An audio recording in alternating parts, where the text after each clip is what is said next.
you've got the truth. Hearing the Truth Radio is now online with a brand new show. This show's the final of the New World Order series, and it's called The Two-Horned Beast, The New World Order Part 7, Negative Outcomes That Result from the Conspiracy.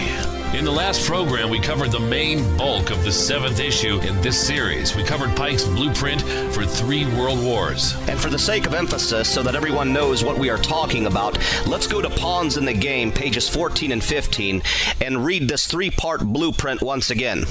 We read in the following. Number 1, the First World War was to be fought so as to enable the Illuminati to overthrow the powers of the czars in Russia and turn that country into the stronghold of atheistic communism. Number 2, World War II was to be fomented by using the differences between fascists and political Zionists. This war was to be fought so that Nazism would be destroyed and the power of political Zionism increased so that the sovereign state of Israel could be established in Palestine. Number 3, World War III is to be fomented by using the differences the agenda of the Illuminati stir up between political Zionists and the leaders of the Muslim world. The war is to be directed in such a manner that Islam and political Zionism will destroy themselves. Okay, DS. In the last program, it became apparent that Rome and the Jesuit order are the authors of this blueprint because they're the ones that are bringing these things to pass. That's right. It was the work of the Jesuits that brought communism to Russia and overthrew the powers of the czars. It was the work of the Jesuits to deceive the world into believing that the Bolshevik Revolution was a Zionist conspiracy, when in fact the protocols of Zion, as well as the Bolshevik Revolution, were the creations of the Jesuit Illuminati. Note this clearly. The Jesuit Illuminati inculcated World War I. Moreover, the Vatican and the Jesuits created Nazi Germany. The State of Israel was the product of Jesuit espionage and manipulation in Britain from the time of the Oxford Tractarian movement, promoting Zionist dispensational futurism, all the way to the Balfour Declaration. Ultimately, the horrendous Jewish tragedies, like the Holocaust of World War II, were inculcated by Rome and the Jesuits to cause the relocation of European Jews to Palestine. Now, at the present time, many wonder if we are on the edge of World War III because of all the trouble in the Middle East. But who is behind all this trouble? As we saw in Malachi Martin's book, Keys of This Blood, the papacy wants to lead the New World Order, and Islam must either change or be done away with for the Pope's vision to be put into effect. Yeah, creating trouble in the Middle East is very important to Rome and the Jesuits. That's why they've created a counterfeit state of Israel to irritate the world of Islam. Oh, there is no doubt that we are witnessing part 3 of the Jesuit Illuminati blueprint. The counterfeit state of Israel is destined to cause more and more tensions until there is a complete disaster in the Middle East. Well, yes, I think we're ready to finish part 7 in this series. Sounds good to me. Now, up to this point, we've discussed how Rome and the Jesuit Illuminati are very much behind the blueprint for 3 world wars. In other words, the sea beast and the beast out of the bottomless pit are clearly behind this work. Absolutely. But I think we should ask, has the second beast of Revelation 13 been involved in this blueprint? Yes. Has the United States been involved in this blueprint? Oh, yes. The two-horned beast has definitely been involved in Pike's blueprint. Now, because of time constraints on this series, today our focal point will be on how part 3 in the blueprint is being worked by the two-horned beast. If the audience wants to know the details of how the United States was involved in parts 1 and 2, I recommend that they read the following source: Wall Street and the Bolshevik Revolution by Anthony C. Sutton. This book is an awesome demonstration how the wealthy bankers of Wall Street funded communism in Russia. And the situation in World War II is the same, and I recommend that the audience read the following source: Wall Street and the Rise of Hitler, How Western Capitalists Funded Hitler and National Socialism by Anthony C. Sutton. The good news is both of these books can be read online. Just type in these titles and you will find the books. One more source that I recommend the audience read is The Rise of the Fourth Reich, the Bush Family Oligarchy. This is an online historical demonstration of the Bush family and how this family was very much tied in with Nazi Germany. DS, if the U.S. is the second beast of Revelation 13, it only makes sense that the U.S. would be involved in Rome's blueprint for world domination, because in the end, it's the second beast who has the most power. That is exactly the case, Mike. During the 1260 years, the papacy had all the power. However, after the healing of the deadly wound, the papacy emerged from the bottomless pit, signifying its connection with Illuminism, and together they seek to rule the world indirectly through the U.S., and it is by means of the power of the United States that Part 3 in Pike's blueprint will reach its fulfillment. In other words, the United States has become the champion of the Zionist conspiracy. The U.S. has become the champion for supporting the delusion in the Middle East between the State of Israel and the world of Islam. Has America, the two-horned beast, become the champion not only of popery, but a champion for the Jesuit Illuminati Zionist scheme? Well did Henry Morgenthau Sr. observe the following. We read, "Zionism is the most stupendous fallacy in Jewish history. I assert that it is wrong in principle and impossible of realization. Where it is not pathetically visionary, it is a cruel playing with the hopes of a people blindly seeking their way out of age-long miseries. I will go further and say that it is a betrayal. It is an Eastern European proposal fathered in this country by American Jews." And this is cited in the Palestine plot, page 35. Now, why did Morgenthau say that the Zionist fallacy is fathered in this country by American Jews? Where is the headquarters of the Zionist deception? C.H. Douglas and Who Services Perfect Freedom, published in the Social Creditor September 23, 1939, has told us before the sovereign state of Israel was established in 1948 that there would be, quote, "the establishment of the Zionist state in Palestine as a geographical center of world control, with New York as the center of world financial control," end of quote. World financial control. That's right.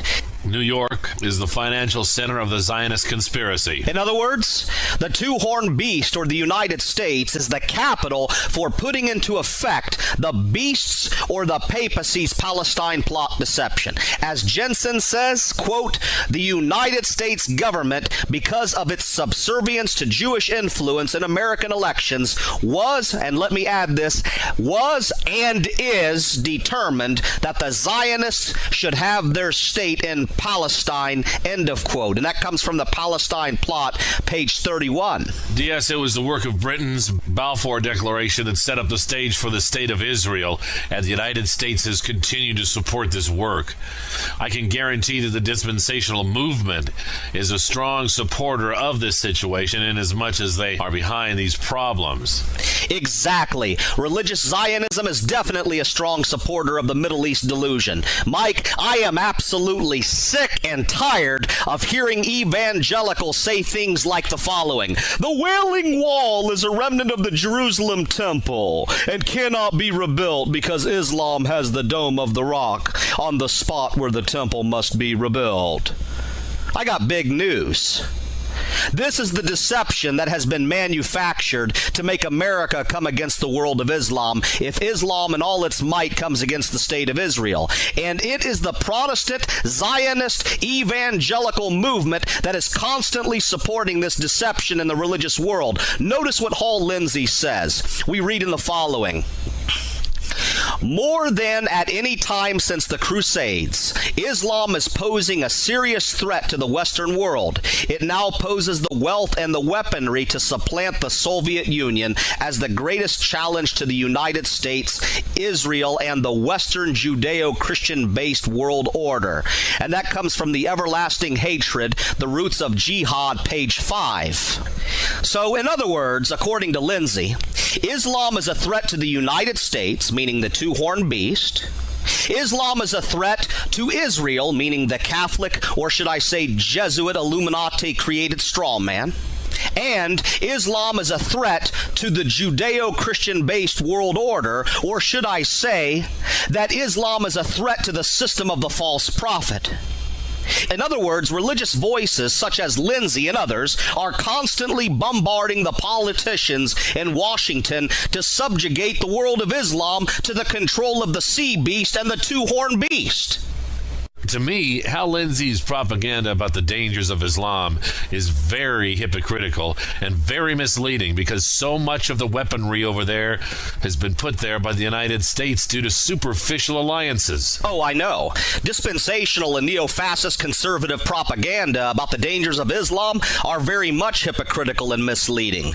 The weaponry in the Middle East, as you said, Mike, was put there in large part by the United States. For example, the Iran and Iraq war went on between 1980 through 1988. In that time frame, the U.S. funded Saddam Hussein and gave him military weapons. Moreover, it is almost common knowledge that Osama bin Laden was funded by the CIA to fight Soviet troops in Afghanistan.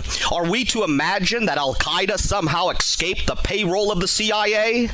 Note this clearly. The U.S. and the Vatican have played the Middle East like a chessboard for a long time. Yeah, DS dispensationalists like Hal Lindsey want us to believe that Islam is dangerous because they have the potential to start making nuclear weapons. And dispensationalists worry that Islam could nuke both Israel and America. Yes, I know this. This is another example of self-righteous hypocrisy overlaying double standards. Dispensational Zionists are never good at seeking the real cause of these problems in the Middle East. Everything is always a one-sided argument. Dispensational Zionists never seek to answer the question of why Islamic nations want to possess nuclear weapons. Well, since dispensationalists, never elaborate on the real reasons behind the desire for nuclear proliferation in the Middle East, then it's up to us.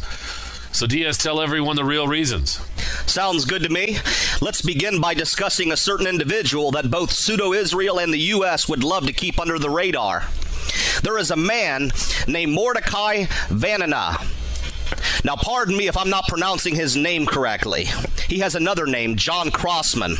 This man was a former Israeli nuclear technician. In 1986, he revealed the details of Israel's nuclear program to the British press. The Israeli government charged Mordecai with treason and put him in prison for 18 years. In 2004, he was released. Now, Felice Cohen-Joppa was the coordinator in a U.S. campaign to free Mordecai. Back in February 11, 2004, Felice said the following: "How can Bush pretend to seriously address nuclear weapons proliferation while the U.S. government continues to support the fiction that Israel does not have a massive nuclear arsenal? Israel's nuclear weapons have driven much of the proliferation problem in the Mideast. All the facts need to be on the table. Unfortunately, Mordecai, the whistleblower who revealed the scale of Israel's nuclear capacity in 1986, has been silenced in an Israeli jail for 17 years, most of it in solitary confinement. He is scheduled for release on April 21, 2004. But there are moves in Israel to keep him imprisoned even longer, or to find some way of keeping him muzzled." Well, apparently Israel's nuclear program is very real and is a problem in the Middle East. You better believe it, Mike. There is definitely a problem in the Middle East, and it emanates from the Jesuit-created state of Israel. Now, Phyllis Bennis is the director of the New Internationalism Project at the Institute for Policy Studies. And in Washington, D.C., Phyllis is a journalist specializing in Middle East and United Nations issues. In an article titled New War Dangers, Iran, the U.S. and Nukes in the Middle East, dated March 15, 2006, Bennis brings the cause of Middle East problems into focus. We read in the following: "The escalating danger of a new U.S. military strike or a nuclear arms race in the Middle East must take into account the provocative nature of Israel's unacknowledged but widely known nuclear arsenal of 200 through 400 high-density nuclear bombs produced at its Dimona Nuclear Center.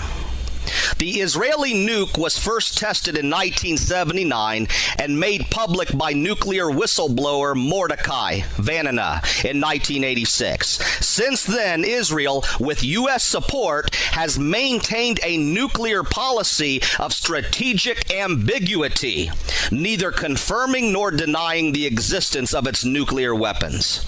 Now notice what Bennis says in the following: As long as Israel remains the Middle East's sole nuclear power, other countries in the region will continue seeking nuclear parity for deterrent. In other words, DS, Middle East countries want nukes for the purpose of deterring the state of Israel from attacking them.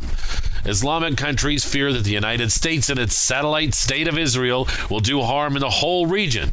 No wonder they view the United States as hypocrites and liars when it comes to the issue of nuclear weapons. Oh yes, the hypocrisy is overwhelming. February 11th, 2004, John Burroughs, the executive director of the New York-based Lawyers Committee on Nuclear Policy, said the following: while Bush proposes ad hoc measures to limit the capacity of other countries to produce nuclear materials usable in reactors or bombs, his administration has yet to agree to start negotiations on a verified treaty that would bar all countries, including the United States, from their production for weapons purposes. Well, that's a good point. If nuclear weapons should be banned in the Middle East, then nuclear weapons should be banned everywhere, including the United States. Exactly. Now, during the same time frame, meaning February 11th, 2004, the president of the Institute for Energy and Environmental Research at Tacoma Park, Maryland, had something interesting to say. Arjun Makhijani, now pardon me if I'm not pronouncing his name correctly, Makhijani said the following: President Bush said this afternoon that he wants North Korea to completely dismantle its nuclear weapons program, that he wants governments to stop making nuclear weapons under false pretenses, but he seeks to maintain a huge U.S. arsenal and build new weapons. The consistent assertion by the United States that it needs nuclear weapons for its security and that it retains the prerogative to use them against any country, including non-nuclear states, is in violation of commitments given to them under the Non-Proliferation Treaty. These U.S. policies have been a principal part of creating the desire, the demand for nuclear weapons.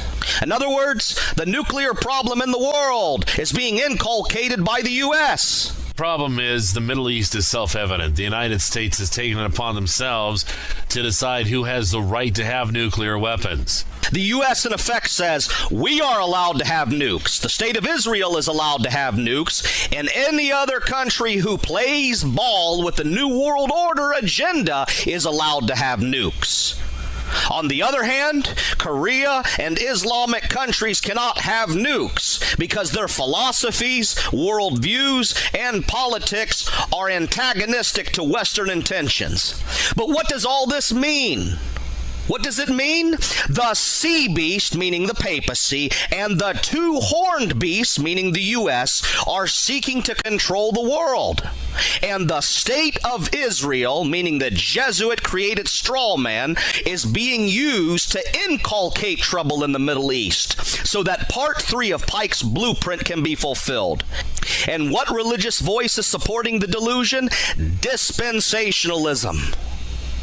Now notice what Hall Lindsey says. We read, since the restoration of Israel as a nation in 1948, we have lived in the most significant period in prophetic history, and that comes from the late great planet Earth, page 51. Now, we definitely agree that since 1948, the world has been living in the most significant period of prophetic history. Why? Because the false prophet system of dispensational futurism has risen to great heights, and teachers like Lindsay cannot see that they are fulfilling the prophecy of the false prophet. All right, DS, I think that no one speaks the deception of the false prophet as much as John Hagee. No one seemed to support the dispensational delusion as much as him. Listen to this clip from John Hagee. There are millions of evangelical Christians across America who consider the Jewish people the apple of God's eye, who see you as the chosen people, a cherished people, and a covenant people, with an eternal covenant that will stand forever. Ladies and gentlemen of AIPAC, it's a new day in America. The sleeping giant of Christian Zionism has awakened. Yes, John Hagee speaks the truth when he says that the giant of Christian Zionism has awakened. Prophetically, he, as well as all who support this delusion, are fulfilling the role of the false prophet. When Hagee says that Israel is the apple of God's eye, everyone ought to be concerned, because the state of Israel is filled with people that cannot legitimately point to any ancient Jewish ancestor. As Benjamin Friedman said, they are Khazars. Moreover, the New Testament teaches that Israel is now a spiritual people made up of all nationalities. Mike, let me put it to you this way. Hagee is no hero for the people in pseudo-Israel. He, like others who are involved in this delusion, are creating an environment of racial hatred. You see, in our ministry, we realize that Muslims, so-called Jews in Israel, as well as everyone else in the world, are all human beings that need salvation. God is no respecter of persons. The people in the state of Israel are no more sacred than anyone else in the world. And what dispensationalists are doing is breeding racial and ethnic hatred, all in the name of the chosen race theory, a theory that God don't sponsor. Well, another point I want to emphasize is that John Hagee is definitely inspiring hatred of Islamic countries. Notice what Hagee says about Iran. Iran's president has not limited his maniacal threats to Israel. He has also asked his fellow Iranians to imagine a world without America. This is a clear threat to destroy the United States of America. This right here is another example of how dispensationalism functions as the voice of the false prophet. They appear to be genuine lovers of America. They speak the neoconservative fascist propaganda. We better protect America from the terrorists. To these whitewashed, phony protectors of America, our ministry, Mike, the so-called liberal thinkers, independent thinkers, and anyone who brings into question America's integrity are considered to be aligned with the terrorists. But I got big news for everyone. It is people like us, Mike, who are independent thinkers, and it is people like us who respect and honor the ideas on which America was founded, because we are asking America to be accountable as well as take responsibility for its inculcations of much of the problems in the Middle East. We are identifying these things so that people in this country may wake up and, if it were possible, stop the U.S. from running headlong into a major disaster. On the other hand, dispensationalists who propagate fear of Islamic countries don't really love America because they never discuss the reasons why Iran, for example, has developed their animosity towards America. They are not honestly describing the hypocrisy of the U.S. and the puppet state of Israel in creating all kinds of problems in the Middle East, ranging from starvation to disease all the way to death. In other words, dispensationalists are allowing our country to drench its garments in blood under a false delusion of self-righteousness, protecting all along Albert Pike's blueprint. It is they who are haters of America because they are leading us to our demise in the name of a false prophetic system that has been integrated into geopolitical policy. Well, I'd like to comment on what you just said. There's been different occasions where you pointed out to people that the U.S. and the state of Israel are causing the trouble in the Middle East. And what do these people say to me? They say, you're on the side of the terrorists. So I know exactly what you are talking about. Yeah, I'm so sick of these brain-dead, mindless automatons that behave like trained monkeys for the machine of the upcoming Fourth Reich. No, Mike, we do not support the terrorists. We do not support the sectarian violence in the Middle East. The workings of Hezbollah are not good. But, unlike the mind-molded cattle of the right wing, we don't pretend that the United States is this innocent superpower that has the good of everyone in view. You see, the law of righteousness applies to the whole human race and is a mirror to detect sin. While the U.S. can conveniently detect sin from Hezbollah and Al-Qaeda, if the U.S. is not detecting its own sins and the evils it has done to create disaster in that region, then the U.S. will be held in judgment by God as a hypocrite and a liar. But ultimately, and unfortunately, a very large amount of people will continue to be one-sided hypocrites that, with blind-sided myopia, will continue to support the Zionist deception and the dispensational delusion of the Jesuit Illuminati. Zionist deception is very real. The third part in the Jesuit Illuminati blueprint is to create a global war based on the problems between Islam and the State of Israel. And it's men like John Hagee that are inspiring counterfeit Christianity to support the delusion. Listen to what Hagee says about Iran. As you know, Iran poses a threat to the State of Israel that promises nothing less than a nuclear holocaust. I have been saying on national television, in churches and auditoriums across America, quote, "It is 1938, Iran is Germany, and Ahmadinejad is the new Hitler." Ladies and gentlemen, we must stop Iran's nuclear threat, and stop it now. Let's stop here for a moment. Hagee thinks Iran is Nazi Germany and Iran's leader is Hitler? What blindsided self-righteous hypocrisy. It is Hagee, along with the promoters of Zionism, that are teaching the ideas of Nazism. They are the ones who are teaching the doctrine of the master race in the form of Jewish supremacy rather than white supremacy. Dispensationalism is the exact counterpart of white supremacy, but far more sinister and evil. Isn't it amazing how the Khazar people have been manufactured into the master race in the name of the Jesuit Illuminati deception through the avenue of dispensationalism? It's amazing, isn't it? Not only does Hagee argue that Iran wants to create a nuclear war, but notice what he says in this clip. Mr. Ahmadinejad, threats against Israel have a way of becoming a self-fulfilling prophecy. You may be well speaking about your own demise when you talk about passing away with a sudden storm, but you are not talking about Israel's future. Mike, you're making my point clear. The U.S. will come against Iran or anyone who messes with Israel. This is the Jesuit Illuminati strategy. It is extremely important for us to emphasize that the Jesuit system of futurism and Zionistic ideology have so infiltrated much of evangelical Protestantism that they are well conditioned to believe that they are supporting divine providence by supporting either the destruction or the subjugation of Islamic states in support of the Jewish national homeland. You know what Hagee's problem is? Let me tell you. Concerning the Christian Zionist message, Grace Halsell emphasizes the following. What is the message of the Christian Zionist? Simply stated, it is this. Every act taken by Israel is orchestrated by God and should be condoned, supported, and even praised by the rest of us. Never mind what Israel does, says the Christian Zionist. God wants this to happen. This includes the invasion of Lebanon, which killed or injured an estimated 100,000 Lebanese and Palestinians, most of them civilians. The bombing of sovereign nations such as Iraq, the deliberate brutalizing of the Palestinians, breaking bones, shooting children, and demolishing homes, and the expulsion of Palestinian Christians and Muslims from a land that they have occupied for over 2,000 years. And this comes from the article titled Israeli Extremists and Christian Fundamentalists, The Alliance. What is John Hagee's problem?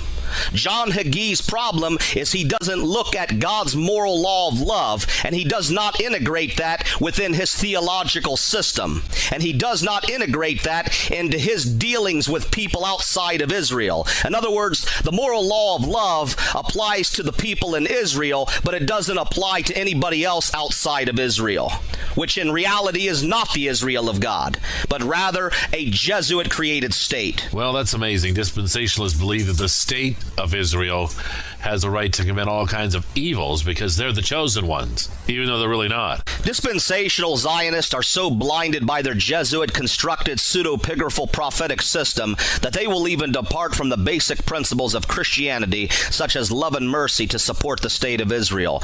But let us never fail to ask, what providence placed the Khazars in Palestine? I like what Luke Exelarch says on this point. We read, in 1947, as one of its first official acts, the United Nations purported to create a sovereign nation, the State of Israel. But despite its invidious origins, millions of American Christians continue to worship that false idol. They worship the UN-created State of Israel because they believe it represents the fulfillment of God's promises to the ancient Israelites. And this comes from the article titled The Idolaters of Zion. Now, has God's providence created the modern state of Israel? Not at all. For the Lord has made it clear that the church is the Israel of God. The providence that has placed the Khazars in Palestine, which dispensationalists support, is Rome and the Jesuits. I agree. Why can't people see this? Yes, when we look at American policy concerning Israel, it becomes clear that the Jesuits have become the masters of America because dispensationalism affects our policy. That is right. The United States is the largest supporter of the State of Israel. A brief example of this can be visualized in the Republican Party. Concerning George W. Bush and his religious base, Stephen Mansfield tells us the following. We read, Bush knew, too, that his religious base was divided. Some Christians believe that the modern state of Israel no longer has the same place in God's economy as it did in the Old Testament. In this view, Israel should be esteemed as a favored U.S. friend and the lone democracy in the Middle East, but little more. Other Christians, though, believe the modern nation of Israel is as much God's uniquely chosen people as they were in ancient times. In this view, modern Israel is the rightful heir of a vast region divinely granted to them since the time of the patriarchs, a promised land that stretches from the Mediterranean Sea to the Euphrates River, and from the Sinai Desert in the south to Lebanon in the north. And this comes from the Faith of George W. Bush, page 124. In other words, there are two types of Christians in Bush's religious base: those who view Israel as a country no different than really anyone else, and those who promote dispensational Zionism. What position does Bush take concerning the state of Israel? Stephen Mansfield cites Bush in the following. Bush says, I am a Christian, but I believe with the psalmist that the Lord God of Israel neither slumbers nor sleeps. Understanding my administration should not be difficult. We will speak up for our principles. We will stand up for our friends in the world. And one of the most important friends is the state of Israel. Bush also said, at my first meeting of my National Security Council, I told them that a top foreign policy priority of my administration is the safety and security of Israel. My administration will be steadfast in supporting Israel against terrorism and violence and in seeking the peace for which all Israel prays. And that comes from the Faith of George W. Bush, pages 124 and 125. It's amazing how much the Counter-Reformation theology of the Jesuits has infiltrated the United States. And it's not difficult to realize that America is the second beast in Revelation 13, while dispensational teachers function as the voice of the false prophet. Mike, let us ask, why do we find dispensationalism becoming policy in the Bush administration? The answer is simple. The Republican Party has become the base political system for right-wing evangelicals and Catholics. This is something that has steadily increased from the 80s up to the present day. Notice what Justin Watson says. We read, at the 1992 Republican National Convention, some 300 of the 2,000 delegates were reported to be members of the Christian Coalition. 4 years later, the CC claimed more than 500 delegates, the result of a reported $2 million expenditure. A much-noted article in the September 1994 issue of Campaigns and Elections reported that the Christian right was dominant in 18 state Republican parties, and its strength was substantial in 13 more. And this comes from the Christian Coalition, Dreams of Restoration, Demands for Recognition, page 64. Now notice what John Swamley tells us on this matter. We read, Bob Dole chose Representative Henry Hyde, who is generally regarded as the Catholic bishop's spokesperson in Congress, as head of the Republican Platform Committee. Hyde, in turn, according to the National Catholic Reporter, invited Catholics to help him develop the party's 1996 platform. In an open letter to Catholics, Hyde wrote, Catholics are a powerful voice for moral authority and fulfill a growing leadership role in the Republican Party, noting that there are 9 U.S. senators, 55 members of the House, and 9 governors who are both Republican and Catholic. His letter also said, "As a Catholic, I believe the basic principles of Catholic teaching are philosophically and morally aligned with those of the Republican Party." And that comes from Catholic Power versus American Freedom, page 174. So, in other words, evangelicals and Catholics have become the main foundation for the Republican Party. And we can expect to see more and more of the Christian rights agendas fulfilled in the Republican Party leadership. Yep, this is exactly why the Bush administration has taken us to the Middle East. Dispensationalism is the policy of that administration. Not only do we see Bush supporting the dispensational aspect of the Illuminati geopolitical strategy, but we see him working the Illuminati geopolitical strategy of controlling the world's resources. Let me explain this in detail. This is fascinating. Notice what Malachi Martin says about the New World Order. We read in the following: "The final contender in the competition for the New World Order is not a single individual leader of a single institution or territory. It is a group of men who are united as one in power, mind, and will for the purpose of achieving a single common goal: to be victorious in the competition for the new global hegemony." And that comes from the Keys of This Blood, page 17. Okay, let's take careful note that according to Martin, the New World Order crowd is focused on being victorious in the competition for the new global hegemony. In other words, whatever nation is attempting to rule over the world's resources is working the New World Order agenda. Does the United States overall match this description? Well, yeah, the United States has been in the process of ruling over the world in what some writers call the Cold War and New Cold War. That's right, Mike. You are right on track. Now let us define these terminologies. In essence, the Cold War was a period of time in which the United States created fear of the expansion of communism in the world. Much propaganda was developed and circulated about the dangers of Soviet power. During the Cold War, the U.S. focused on the containment. Now, I'm underscoring this word, containment. During the Cold War, the U.S. focused on the containment of areas of the world that were rich in natural resources. The U.S. sought to contain resource-rich areas in order to weaken communist expansion and enhance U.S. power. Let me sum up the Cold War this way. The ideology and weapons capability of communist powerhouse countries, such as the Soviet power, were viewed as antagonistic to the geopolitical agenda of the West, and the Cold War was based primarily on the subjugation of communist powerhouse countries. Subjugation of the communist countries meant that the West would possess a monopoly over the world. All right. It sounds like it was all about control. Certainly. Now, what is the new Cold War? Let us consider a statement from Noam Chomsky. We read, "We are entering the period of what some are calling the new Cold War. If there is indeed a renewal of superpower confrontation, it is likely to resemble the old Cold War in certain respects, but to be crucially different in others." And that comes from Towards a New Cold War, U.S. Foreign Policy from Vietnam to Reagan, page 205.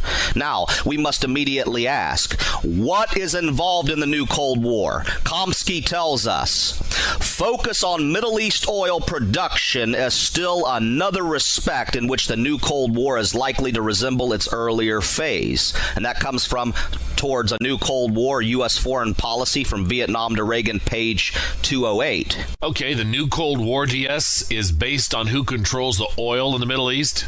Exactly, Mike. Notice what Chomsky says. We read, "In fact, there is no doubt that U.S. global dominance in the post-war period has been closely linked to control over the major energy reserves of the world, which must remain under U.S. control if this global position is to be maintained." That comes from Towards a New Cold War, page 235. According to Chomsky, the new Cold War is based on U.S. global dominance over the world's energy reserves, and the Middle East becomes central to the issue. Notice what Chomsky says in the following. A more realistic concern was the question of how domination over the stupendous natural resources of the Middle East would be shared among the industrial capitalist states, with the United States gradually taking over positions that had long been held by Britain and France.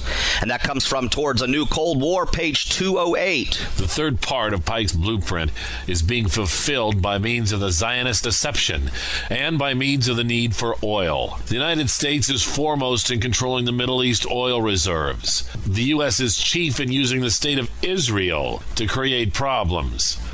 You know what? We're definitely witnessing the final stages of the second beast of Revelation 13. That's right. All the way back in 1982, Chomsky was able to foresee that, quote, the Middle East is heading towards war, but towards a war which would mean the sharing by the superpowers of its oil and mineral wealth. And that comes from Towards a New Cold War, page 210. Note this clearly. The United States is working the blueprint of the New World Order crowd, and the present Bush administration has sought to really bring into fruition the vision of Albert Pike. It does not require a degree in political science to ascertain the focal point of the Bush administration.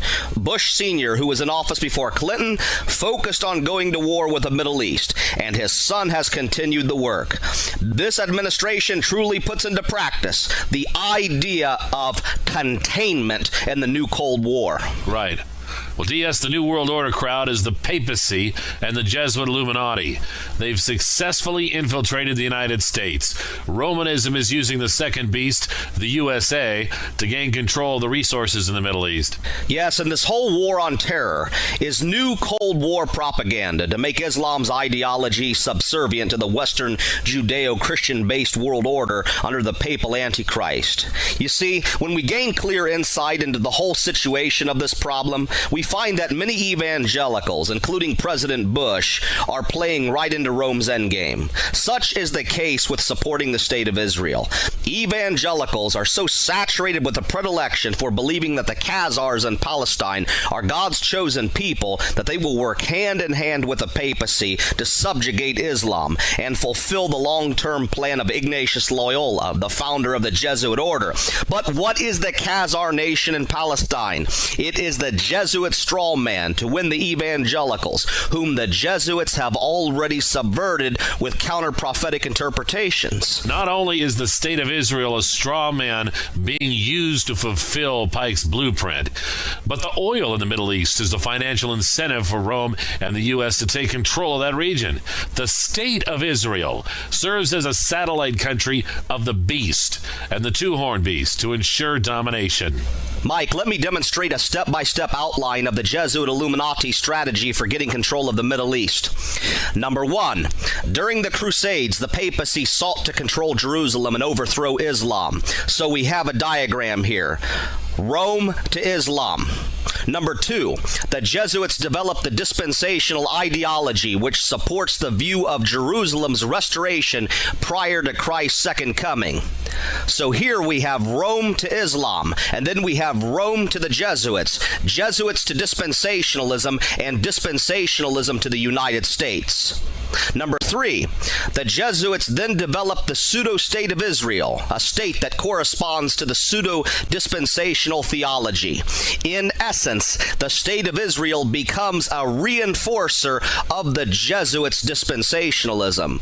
So here in this diagram, we have Rome to Islam, meaning Islam is always in sight of Rome. So we have Rome to Islam, then we have Rome to the Jesuits, then we have the Jesuits to dispensationalism, then we have dispensationalism to the United States, and from dispensationalism and the United States we have the State of Israel in the distance. Number four, the papacy intended that the United States, with a Zionist predilection and the State of Israel as a reinforcer, would come against Islam in the name of protecting the chosen people and in the name of divine prophecy, and very importantly, to secure the wealth potential, meaning the natural resources of that region, to maintain the Judeo-Christian world order. So we have in this diagram Rome to Islam, then Rome to the Jesuits to dispensationalism, then dispensationalism to the United States. And in sight of dispensationalism in the United States, we have the State of Israel next to Islam. And the ultimate goal is for the United States, with dispensational predilections, to come against Islam to protect the State of Israel, a completely fabricated and pseudo-created state by the Jesuit Illuminati. Well, DS, that blueprint is plain. The State of Israel is the fuel for the U.S. to come against Islam. And why? Because the U.S. has already been indoctrinated with the Jesuit doctrines of Zionism and futurism. Obviously, the U.S. has become a puppet of the beast without a doubt. The U.S. is fulfilling the third part of Pike's blueprint. When modern-day dispensationalists adamantly emphasize that orthodoxy is demonstrated in their belief that the return of the Jews to Palestine and their pseudo-pigraphical Jesuit future scheme of prophetic interpretation is the test of such orthodoxy, we feel a sense of poignancy, for history demonstrates that these ideas are the schemes of the Council of Trent for the purpose of deception and are constructions of the Jesuit Illuminati to accomplish the New World Order. From point to point, futurism and modern-day Zionistic political configurations are the work of the secret societies, which have their inception in witchcraft and Chaldeanism. Woe unto those who call this system orthodox, for we are seeing that dispensationalism is the voice of the false prophet. That's right. Woe unto those people. I feel sorry for them. Now I think we're ready to discuss Section 8. Yes, that sounds good. Now we are ready to move into the 8th section of this series. Negative outcomes result from conspiracy. Now, when dispensationalists maintain both theological and political support for the State of Israel, we look to the fruition of these false theories in the destruction of the Twin Towers when they were taken down to the floor bed of New York City. It was a horrendous tragedy that innocent lives were lost. However, this act of terrorism, in all its odiousness, is a product of the conspiracy that has irritated the Muslim world. Yes, but did the Islamic terrorists really do this job? I mean, I've heard from conspiracy theorists that the conspiracy really comes from within the U.S. Yes, I know what you mean, Mike. Some good places for the audience to go to on this matter are Terror Storm, Deluxe High Quality, Alex Jones, and Loose Change. I think these presentations are really good examples of how 9/11 was an inside job. But ultimately, it does not matter whether 9/11 was completely an inside work, or whether 9/11 was an outside work, or whether 9/11 was a combination of outside and inside work. And I'll tell you why. Because the Jesuit blueprint for the Third World War is being created at this time by these actions. And it is made to appear that Islam's attack on America is due to America's persistent support of the State of Israel. Right. So either way we look at this situation, Pike's blueprint is being fulfilled. You see, it very well could be that some inside conspiracy caused 9/11, but let's not forget who is influencing the U.S. The Jesuits? Exactly. The point is, whatever combination we can come up with for this tragedy of who is involved, the results are the same. The Jesuit Illuminati is playing the Zionist conspiracy to get control of Islam, and the two-horned beast is the power that deals with Islam to protect Israel. That's the Jesuit Illuminati scheme. In other words, the second beast, the State of Israel, and dispensationalists are all puppets for the grand illusion. That is exactly the case. It don't matter if Islam bombed the Twin Towers. It don't matter if the U.S. really bombed the Twin Towers. As long as we have the present scenario. And what is that? The scenario of Islam versus Israel and the U.S. versus Islam. Note this clearly. The Jesuits are interested in theatrics of the game they have inculcated, because these theatrics serve as an insurance policy to keep the real perpetrators cloaked from detection. Let's say 9/11 was an inside job. As Loose Change demonstrates so well, it is still being pinpointed to Islamic terrorists. So whoever was really behind that situation, one thing is certain, that Islamic states will feel the might of Western power, and that is exactly what the Jesuit Illuminati wants. That is exactly the blueprint of Albert Pike. Let's talk about that for a little while here. Let's talk about how American dispensationalism is really creating much of the present troubles in the Middle East. Yes, let's talk about this. Dispensational emphasis on supporting the state of Israel will continue to create problems in the Middle East. From the very beginning of the Jesuit inculcation to create trouble in the Middle East, the Arabs have looked at America as the driving force of this delusion. Notice the following quote. The first task of the awakening Arab nation is to come to terms with the West, to define its relationship with the Western powers and with the westernized world community on a basis of equality and mutual respect, and to adapt what is best in Western civilization to the needs of its own genius. Zionist policy is one of the greatest obstacles to the achievement of this task, both because Zionism represents to the Arabs one side of the Western spirit and because of the support given to it by some of the Western powers. In fact, Zionism has become, in Arab eyes, a test of Western intentions towards them. And this comes from the problem of Palestine memorandum presented to the Anglo-American Committee of Inquiry by the Arab Office, Jerusalem, 1946. Zionism has become an Arab, as you say, Arab eyes, a test of Western intentions towards them. That clearly means that whatever happens in Israel, the Arabs will always look to America as the source of the problems. In the Middle East, not only do people see U.S. politics as the cause of Jewish and Arab problems, but they also see dispensationalism as the major cause. In the following website by Stephen Sizer, we gain insight to some of the problems that go on over there in the Middle East. I'm going to the seventh section of one of his articles called The MECC and a Critique of Dispensational Zionism. We read in the following. The Middle East Council of Churches, the MECC, representing the indigenous and ancient Oriental and Eastern churches, has been highly critical of the activities of dispensational Zionists, and the ICEJ in particular. All right, well, what is the ICEJ? The ICEJ is the International Christian Embassy of Jerusalem. It was founded in 1980 by evangelicals to support Zionism. Dispensationalists created an embassy at Jerusalem? Right. Now let's continue with Stephen Sizer's article.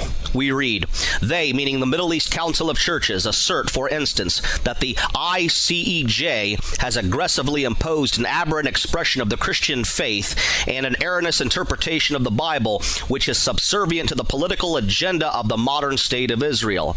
Indeed, they represent a tendency to force the Zionist model of theocratic and ethnocentric nationalism on the Middle East, rejecting the movement of Christian unity and interreligious understanding, which is promoted by the indigenous churches in the region. The Christian Zionist program, with its elevation of modern political Zionism, provides the Christian with a worldview where the gospel is identified with the ideology of success and militarism. It places its emphasis on events leading up to the end of history rather than living Christ's love and justice today. Wow, what Sizer is saying is pretty powerful. Yes, now let me continue the rest of his article.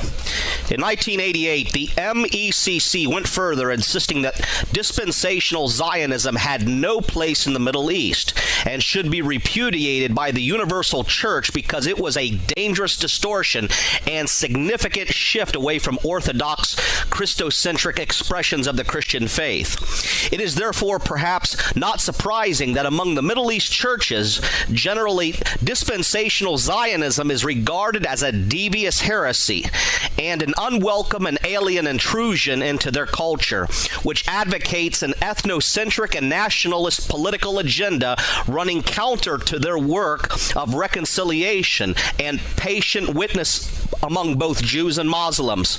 As one leading Anglican cleric described it, making God into a real estate agent is heartbreaking.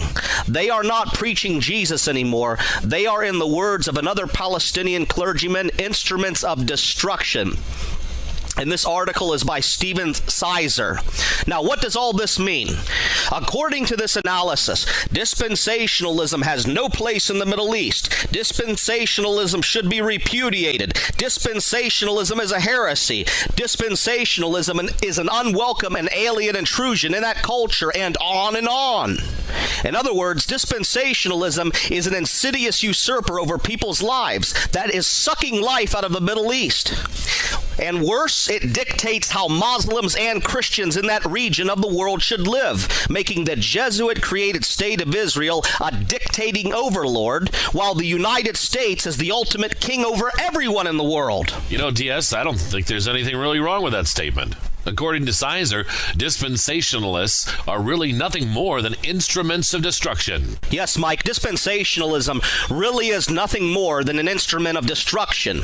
The MECC, meaning the Middle East Council of Churches, and people in the Middle East overall associate American Christianity with dispensationalism. Thus, American Christianity is viewed as evil and the cause of evil. But can we blame the MECC and Muslims of that region for viewing American Christianity as evil? Can we blame them for it? Not really. C.E. Carlson rightly argues that the modern version of the Schofield Bible has become a manual for destruction. Here's what Carlson says. This unchristian anti-Arab theology has permitted the theft of Palestine and 54 years of death and destruction against the Palestinians, with hardly a complaint from the Judeo-Christian mass media, evangelist, and most other American church leaders. We thank God for the exceptions. Christian Zionism may be the most bloodthirsty apostasy in the entire history of Christianity or any other religion. Shame on its leaders. They have already brought the blood of untold numbers of innocent people down upon the spires and prayer benches of America's churches. And that comes from the Zionist-created Schofield Bible. That's the link to this man, Carlson. Now, going back to the question, can we blame the MECC and Muslims of that region for viewing American Christianity as evil? I don't think so. I think it makes sense why they think our Christianity is evil, because dispensationalism brings evil to everybody.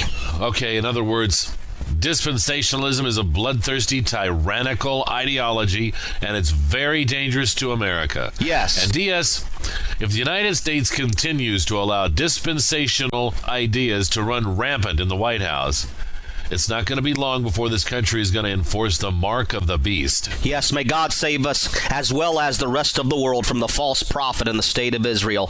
I think that Luke Exarch really takes this whole matter to its logical conclusion. I read in the following: from its seedling days as a protectorate of the United Nations until today, the modern state of Israel has borne nothing but bitter fruit. By continuing to believe the lie that the UN-created state of Israel is the fulfillment of Bible prophecy, Christian Zionists aid and abet the evil purposes behind it.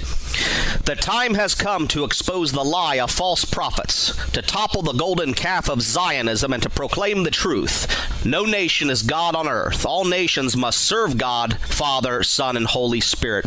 And this comes from the website titled The Idolaters of Zion. Yep, the time has come to expose the lie of false prophets, to topple the golden calf of Zionism, and to proclaim the truth. You know, that's why we have a program. Absolutely. Hearing the truth has come to expose the lie of false prophets, to topple the golden calf of Zionism, and to proclaim the truth. No nation is God on earth, and no program is like this one. Tell it like it is. And I like what he says. Christian Zionists aid and abet the evil purposes behind the UN-created state of Israel. That's right, and the Muslim world knows very well that New York City is the financial springboard of the dispensational delusion. Jensen warns us the following: should the worst happen and the Arab-Jewish war assume global dimensions, the responsibility for the Third World War will rest squarely on the shoulders of the communist Zionist architects of the Jewish national home in Palestine. And that comes from the Palestine plot, page 35. Note this clearly. the communist Zionist architect of the state of Israel, is the beast of Revelation 17, which is the papacy and the Jesuit Illuminati combined, while the false prophet who promotes this delusion is modern dispensationalism under the umbrella of American power. Yep, that's right. Now we're getting somewhere. DS, the Arab-Jewish war, assuming global dimensions, is the third part of Pike's blueprint. This should lead the U.S. into enforcing the mark of the beast. Revelation chapter 13, verses 11 through 18 clearly reveal that the two-horned beast enforces the mark of the sea beast. In the first two programs of the two-horned beast series, we demonstrated that the papacy is the sea beast and the United States is the two-horned beast.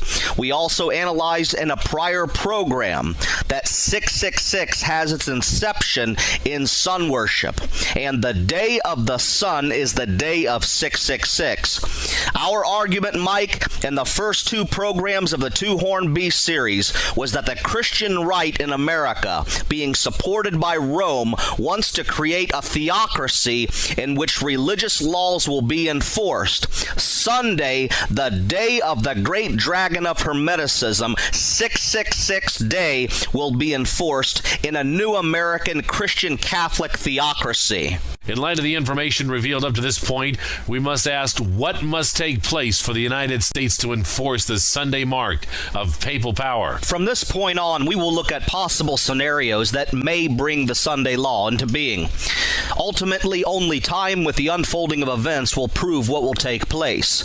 Now, many believe that the only way religion could be enforced by law is if the United States became a dictatorship, which many believe to be impossible because of the Constitution.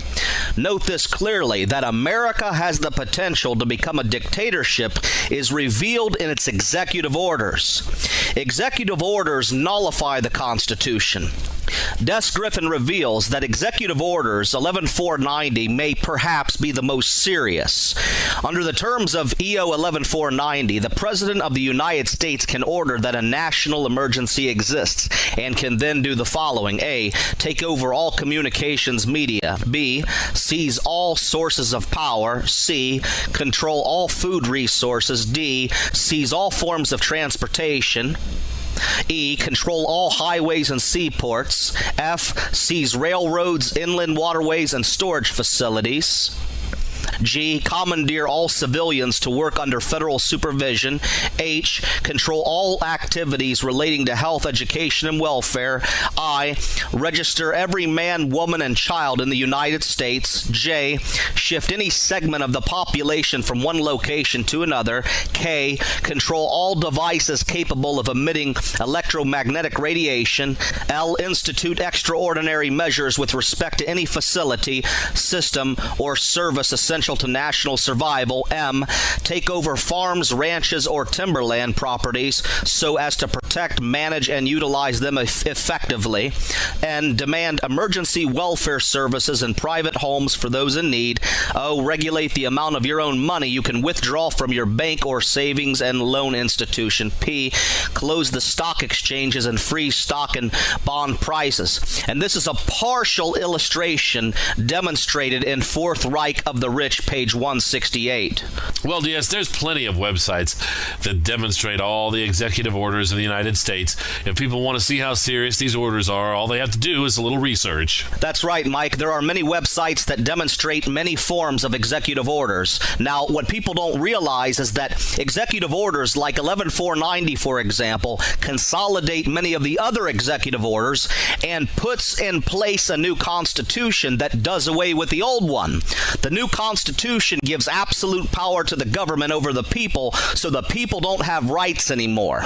Okay, well, what kind of national emergency could bring into being executive orders like 11490? Griffin tells us that initially this executive order pointed to taking measures against a nuclear attack, but it is not restricted to nuclear war. Notice what Griffin says in the following. We read, executive orders can mean martial law.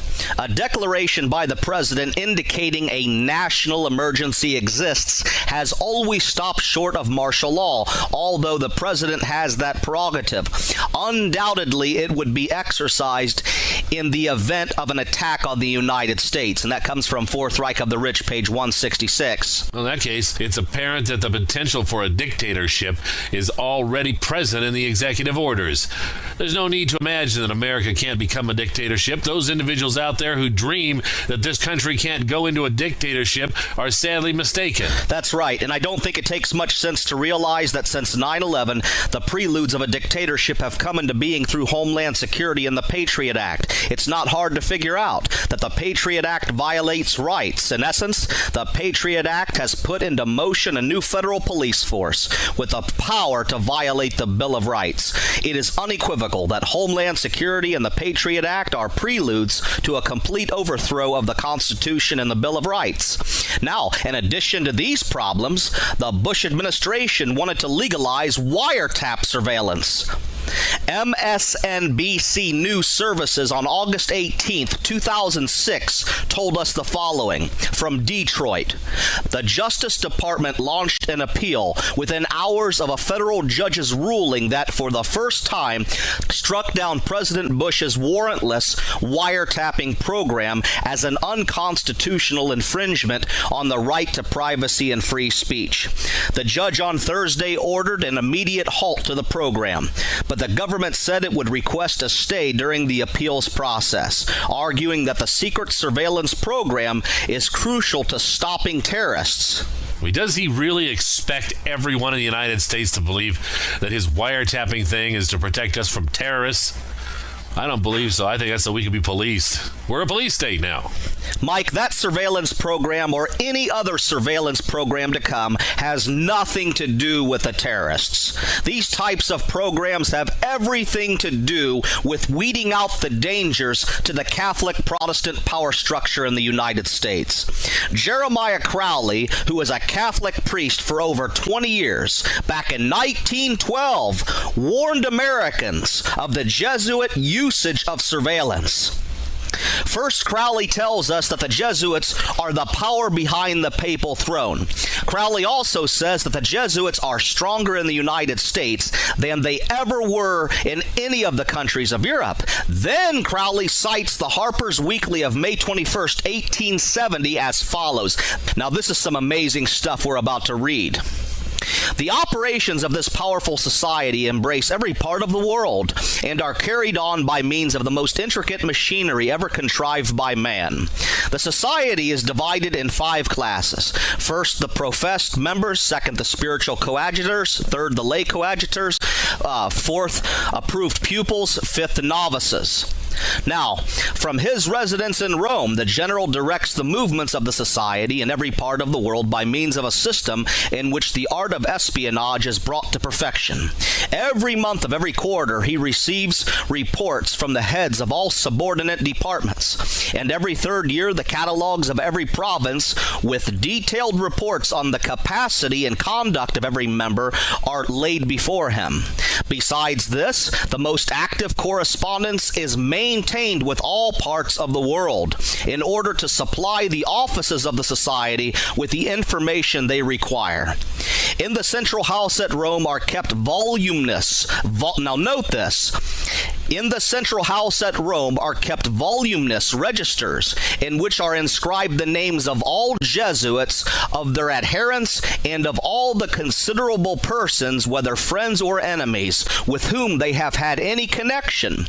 And these registers, we are told, are reported without alteration, without hatred, without passion, the facts relating to the life of each individual. It is the most gigantic biographical collection that has ever been formed. The frailties of a woman, the secret errors of a statesman, are chronicled in these books with the same cold impartiality. Drawn up for the purpose of being useful, these biographies are necessarily exact. When the Jesuits wish to influence an individual, they have but to turn to these volumes to know immediately his life, his character, his faults, his family, his friends, his most secret ties. By the use of such machinery, the order has attained its high position and widespread influence. And that comes from Romanism, A Menace to the Nation, pages 194 and 195. Well, if the Jesuits were that sophisticated back in 1912, can you imagine what they must be like now in this day day and age of advanced technology, I can guarantee that they know everyone's business in this day and age. Yes, Mike, let me tell you why the Jesuits can know everyone's business today.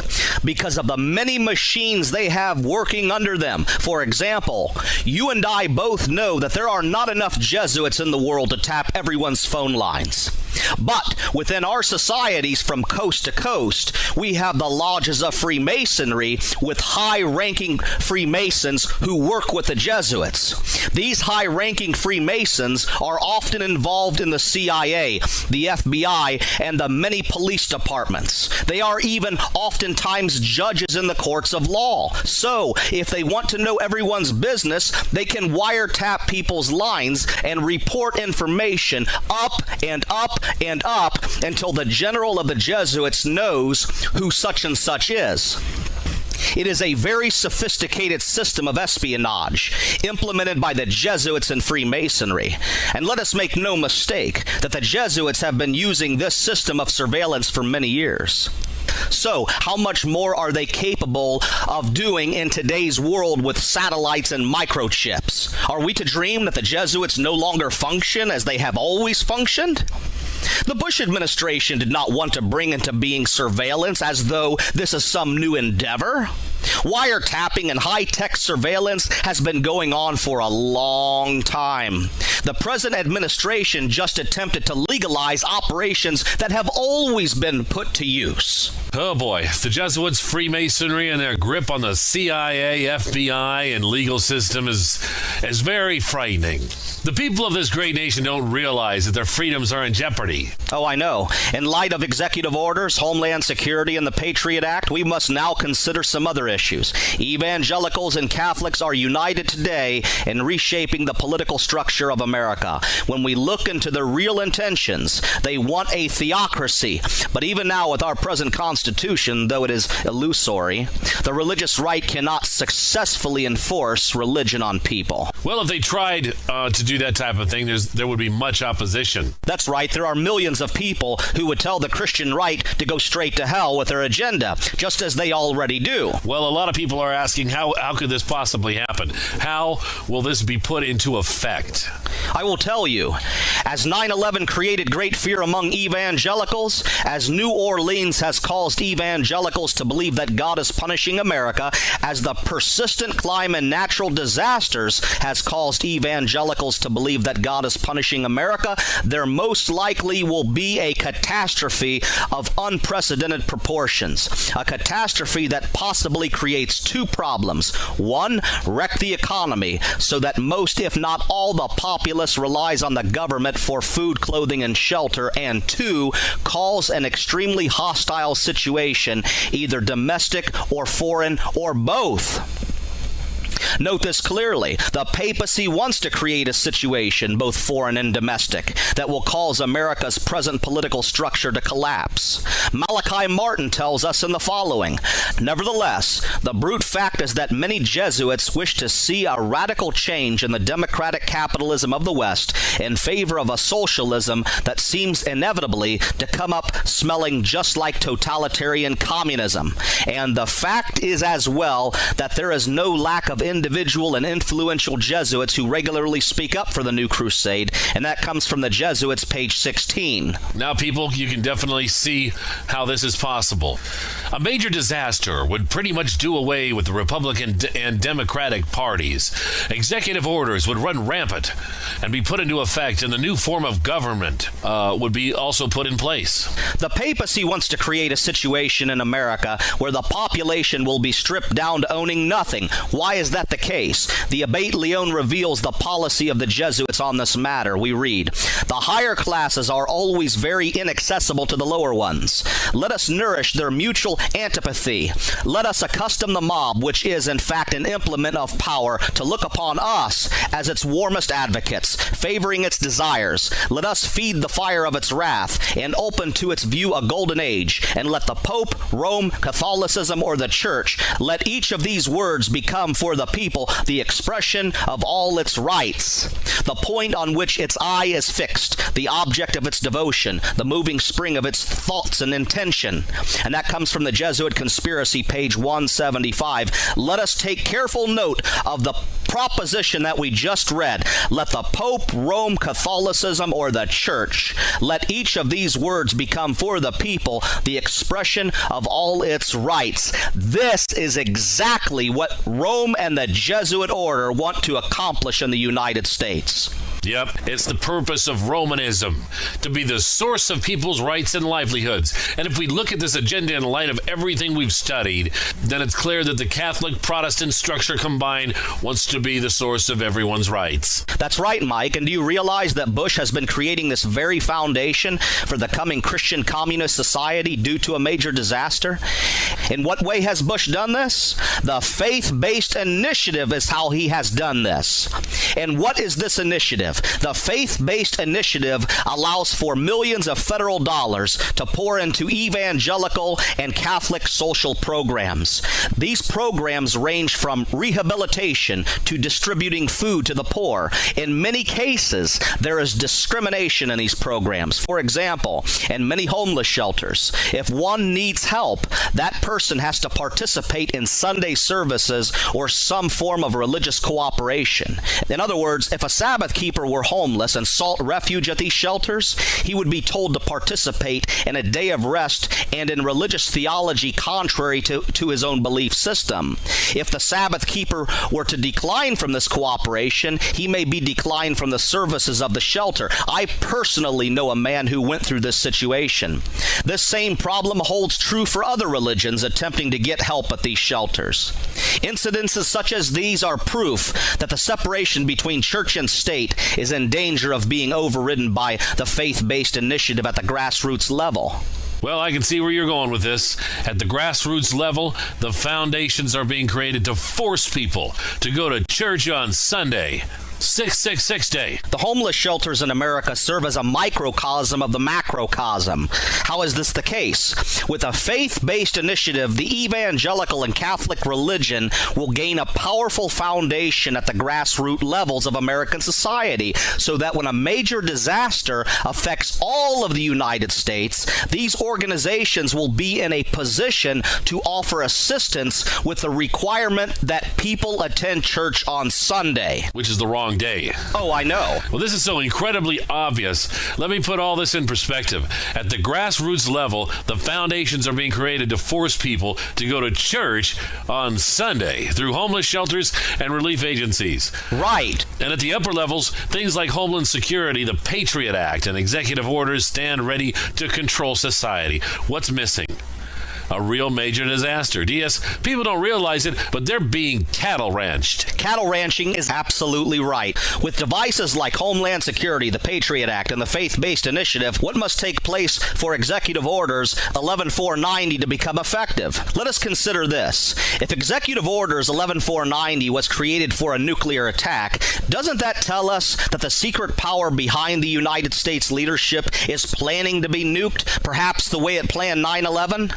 I am not dogmatic about this, but I see it as a possibility that there may be some future attack, possibly nuclear, on America, worse than what happened in New York, that will cause the economy to collapse and cause the president to enforce these executive orders. Something will happen. Something big will happen. Maybe not nuclear. I don't know. Maybe it will be nuclear, but something definitely will happen. It'll cause the president to put those orders into effect in the near future. Yeah. You think there's any other possible situations that can bring into being the martial law we were speaking of? Sure. This situation is not restricted to nukes. It could be that we have far more and far worse Katrinas. It could be that a multiplicity of natural disasters wreck the economy, and as people grow restless and violent due to unemployment, the government enacts these executive orders.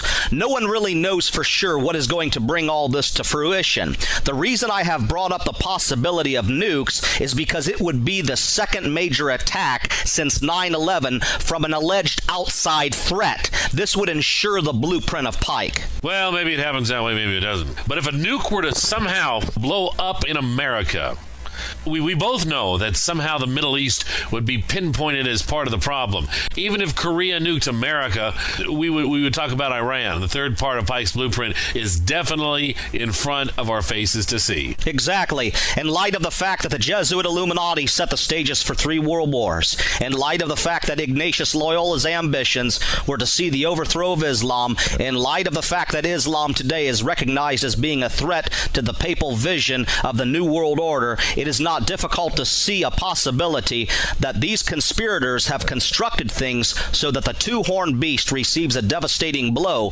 which does not destroy the country, but causes the United States to speak like the dragon, and consequently causes the nation to deal with Islam in the form of another modern crusade, while at the same time inculcate religious legislation back in the United States for the sake of the continuity of the country. And everyone here will think it's all done in the name of righteousness, in the name of Jesus. That's how the whole world is deceived. Yep. And that does seem like something that could possibly happen. In fact, it probably will happen. It seems to fit in well with Pike's objective, which really are the Jesuits' objectives. Speaking of Albert Pike, let me share this quote from him. We read, "We shall unleash the nihilists and the atheists, and we shall provoke a formidable social cataclysm, which in all its horror will show clearly to the nations the effect of absolute atheism, origin of savagery and the most bloody turmoil.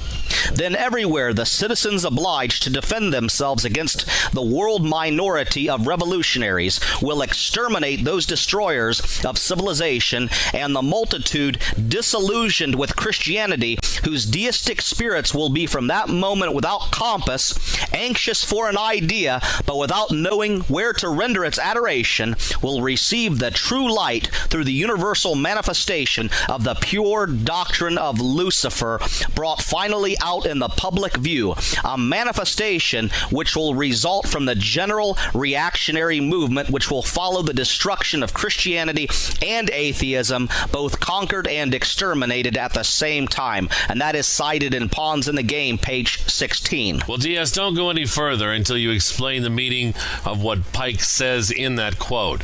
In short, Pike has told us that he wants to create a global cataclysm that will bring the true light of Lucifer out in the public view, destroying both atheism and Christianity. Now, what does all this mean?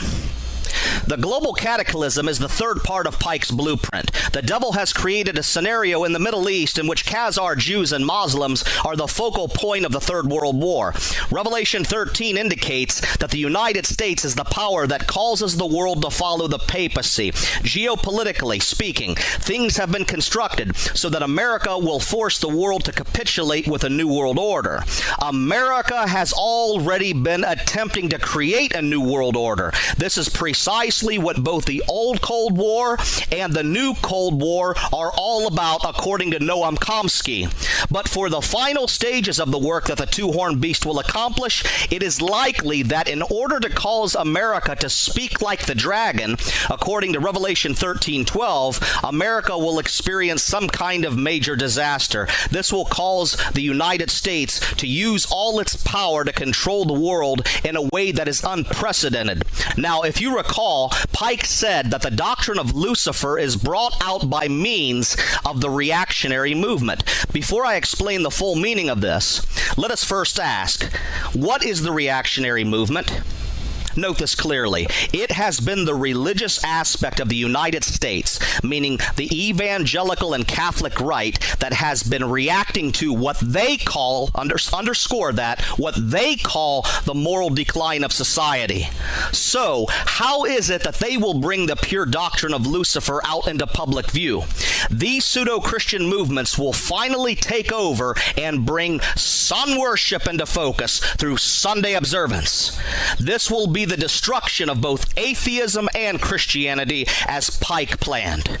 Sunday, the day of the sun and the day of cosmic light, is the sign of the satanic covenant to establish the all-seeing eye, Lucifer, on the throne of this world. Sunday is the sign or the seal of Lucifer perpetrated through the beast and the false prophet. It is the sign of the dragon system of sun worship. Okay, thank you, DS. The faith-based initiative has given the churches power to distribute food, clothing, and shelter after a coming disaster. People will be required to participate in Sunday observance to get these things. But DS, I know there must be something more to deceive the people into believing that this is a good thing. Of course there is. In that time frame, the devil will pawn off a counterfeit second coming to authenticate Christianized sun worship. We can expect for Satan to counterfeit Christ's second coming. Satan will pretend to be Christ and will show respect for the Catholic and evangelical churches that permeate with traditions that belong to sun worship. Matthew chapter 24, verses 24 through 27 indicate this to be the case. All right, well, according to this Pike, the pure light of Lucifer is not just sun worship, but the coming of Lucifer to authenticate the sun traditions. That is correct. Now, I want to make something clear before I continue. Everything that I have said pertaining to the possibilities of how the United States will enforce the mark is not written in stone, meaning I am not speaking some perfect chronology of events. I am demonstrating everything I have said as a possibility because this scenario does have good logic based on the information we have. Now, in addition to everything we have covered in this section of our study, I think we should look at another very important issue. We need to take a look at the Rex 84 project. Oh yeah, those are the American concentration camps. Yes, they are, Mike, and I ask the audience to take time to study into this issue. On the internet, there are all kinds of websites describing what the Rex 84 project is. There are American concentration camps that have been built since 1984. Do people even bother to ask what these camps are for? Not many. The problem is, too many Americans conduct their lives like dumb monkeys, watching sports, going to the movies, playing all kinds of games, living as though the American plastic life will continue for eternity. Too many Americans are not studying the real issues that are about to catch them while they are asleep. Right. Now, these camps are all over the U.S. and can hold thousands of people like me and you. That's right, Mike, and it is time to demonstrate a very important connection. As we have studied, the Third Reich of Nazi Germany was brought into being through the papacy under the strategy of the Jesuit Illuminati. Is it a coincidence that in 1984, the very year President Reagan formed an alliance with the Vatican, that very year, the Rex 84 project was brought into being? Do you see a coincidence there? Nope. The Vatican and American alliance in 1984 set in motion the plans for the Fourth Reich. Exactly, the plans of the Fourth Reich. Now, let us raise a very important question. What is the real purpose of U.S. concentration camps? Note this clearly. The papacy has outlined the groups that will not play ball in the New World Order. Do you remember what we read in the book titled The Keys of This Blood by Malachi Martin? Islam is the first group that interferes with the Pope's vision of the New World Order. Malachi Martin, after mentioning the world of Islam, mentions certain groups of Protestants as the second group who will not play ball with the coming Catholic Empire. The first name in the second group is Adventism, followed by other Protestant sects. And if anyone out there wants to read this for themselves, go to The Keys of This Blood, pages 284 through 286. Why is Adventism a problem to the New World Order under Popery? Before I answer that question, let me clear some things up. First of all, Adventism is divided into new denominations. Adventism is filled with splinter groups, and even the main Adventist organization is divided between an Adventism of tradition and an Adventism that mixes secular humanism and psychology with a watered-down message. So what Adventism is Martin talking about? The Adventism that Martin is talking about still holds to the traditional Protestant methodology of interpreting Bible prophecy, meaning they teach with power that the papacy is the Antichrist, and they teach that fallen Protestantism is the false prophet. The Adventism that the Pope is irritated with are those that do not water down the truth to form false alliances with the beast and false prophet. And also, these Adventists cling with tenacity to the biblical sign of the everlasting covenant of Jehovah, the Sabbath. As far as the Adventists that have watered down the message, the Pope is not concerned about them, because he knows very soon that they too will become either Catholic or dispensational. Either position is good for the Pope, because the Pope knows that the Jesuits created dispensationalism. Okay, well, I think it's safe to conclude that Rex 84 will be used for Adventists or any group that resists the New World Order. Mike, Rex 84 will be for anyone who does not capitulate with the coming dictatorship. But Sabbath keepers, and I mean any Sabbath keeper, not just Adventists, will be especially hated. Let me sum up the issue this way. When a national or worldwide disaster occurs, martial law will be imposed. Following martial law, there will be a complete unification of church and state. Adventism and other nonconformist Protestant groups, being second to Islam on the list of those who are unlikely to capitulate, will be regarded as another element kin to the Islam problem. Adventists and other nonconformist Protestants will be accused of not working for the good of the country in so great a time of peril. Adventists and others will be accused of inadvertently supporting elements that have created the problems of the nation. Sometime during the coming catastrophe, the devil himself will impersonate Christ, and he will pronounce a blessing on the false churches as a means for social order to an end of the world chaos. All nonconformist Christians will be pinpointed by the devil as a recalcitrant group of people who must be subdued into the New World Order. Otherwise, the blessings of peace will not be fully realized. Thus, the Rex 84 project will be put in use to contain to the absolute the people who are unwilling to bow to the Trinity of evil. That's what Rex 84 is for. It is for those who will not play ball with the Trinity of evil. And we don't play ball. Oh, no, we don't. Well, DS, I must say that we've covered a lot of ground today. Oh, yes. And I've got no doubts why you named your book Dismantling the Dispensational Delusion. No doubts. Dispensationalism, to me, Mike, is very irritating, because the leaders who advocated are teaching a system of theology that serves as a catalyst for the Luciferian conspiracy. Dispensationalism is Christianized Luciferianism. The very scheme of the ages, stemming back to Egypt and Babylon, was that sun worship would reach its apex on this planet at some point in time. The scheme of the ages was that all nations would have only one religion, sun worship. The all-seeing eye on the pyramid is the symbol of ages, pointing to a time when Lucifer is to finally have complete control of the world. The papacy was the seventh step in this operation. Surely papal Rome is the seat of all pagan idolatry, but for the days right before the Second Coming, the devil had to come up with a plan to thwart the Protestant Reformation and all the damage it had done to the kingdom of Satan. The Jesuits became dazzled by such a prospect as that of the ancient Babylonian and Egyptian sun prophecy that was to meet its fulfillment at the end of time. The Jesuits would become the main workers to ensure that the all-seeing eye became placed on top of the pyramid. They created futurism and dispensationalism to destroy God's Protestant movement.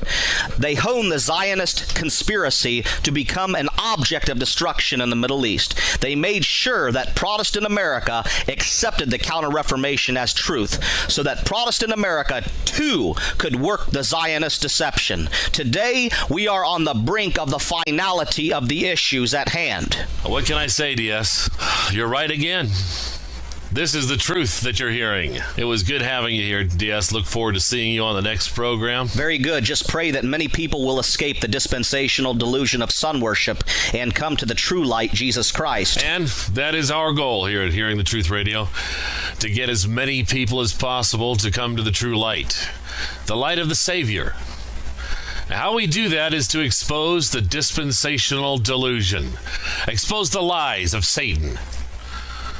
This program concludes our series on the two-horned beast and New World Order. Everything in this series is relevant to knowing and proving through the Bible what is about to occur in these end times. And to hopefully, as DS said, escape the dispensational delusion of sun worship and come to the true light, Jesus Christ, who walks in the light. Now, you won't want to miss the next program. We're gonna answer some questions and put an end to all the ridiculousness about the Ten Commandments being nailed to the cross. I look forward to doing that show with Mr. Ferris, and when it's finished, there's not going to be any doubt.